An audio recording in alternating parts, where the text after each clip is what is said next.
Here's some interesting food for thought. Living within your means. That's the commercially digestible advice given that people give and they receive. I'm going to live within my means. It's the responsible thing to do and all of that jazz.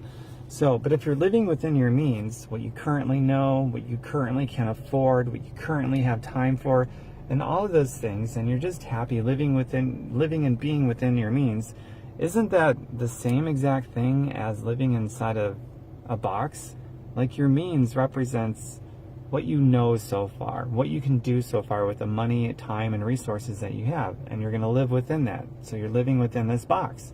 And maybe it's a box that others have constructed for you to live inside of, because if you ever did anything to peek out over that box and see what else is out there and expand your mind more and live outside of your means, then maybe it might make some people uncomfortable.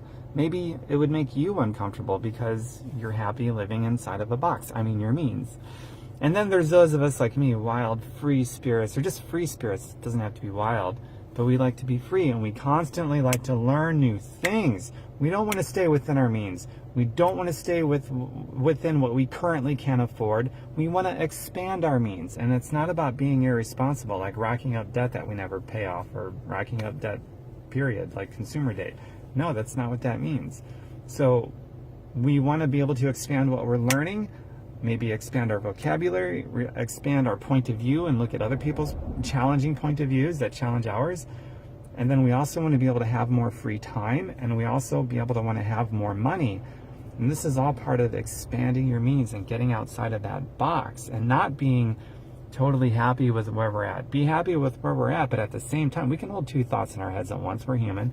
Be happy with where we're at, but also have an intrinsic fire in the belly to expand our means. And so instead of, I don't have time, we have to say things like, let's be more faithful with what we do have so that we can have more time tomorrow and expand our means.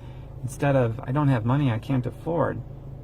And instead of saying, I'm happy where I'm at and just staying within my means and living inside of this box, say, what can I do to learn some new skills so that I can expand my means? So I never have to say, I can't afford. Instead of saying I can't afford, it's like, how can I expand my means so that I can afford whatever I want?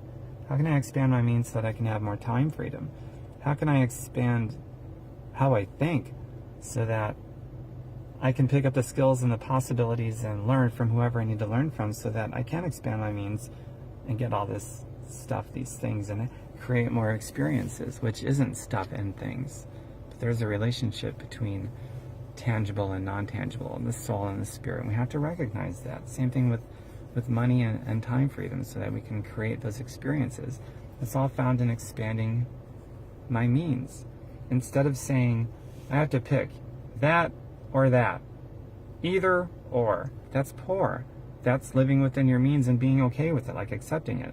If you want to expand your means and get outside of that box that maybe you've been living in, learn to say yes and yes. Like, I want a personal life and I want financial freedom. I want to have my time freedom, but I also want the responsibility of fill in the blank with whatever that looks like for you. Instead of choosing one or the other. Some people believe they have to choose between money or happiness, or a personal life and money. And that's poor. Say yes and yes. That's rich, because now you have to get creative. You can no longer be lazy in thinking.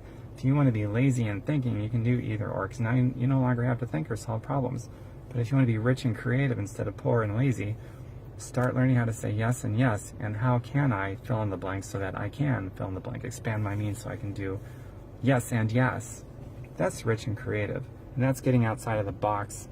That's also being different than probably 98% of the population that's selling you this garbage, this spirit-crushing nonsense of live within your means and stay within your means. No, expand your means. Well, I hope you dig this. If you do, my website is TomBerkemeyer.com. I have endless stuff like this, TomBerkemeyer.com. Go there and cherry pick whatever you need. Thousands of pieces of content. And smash the love button if you love this kind of thinking outside of the box. And share with your friends and family around the internet, social webs of the intermedia. I made that up. And I'll talk to you guys later, okay? Bye for now. Mwah.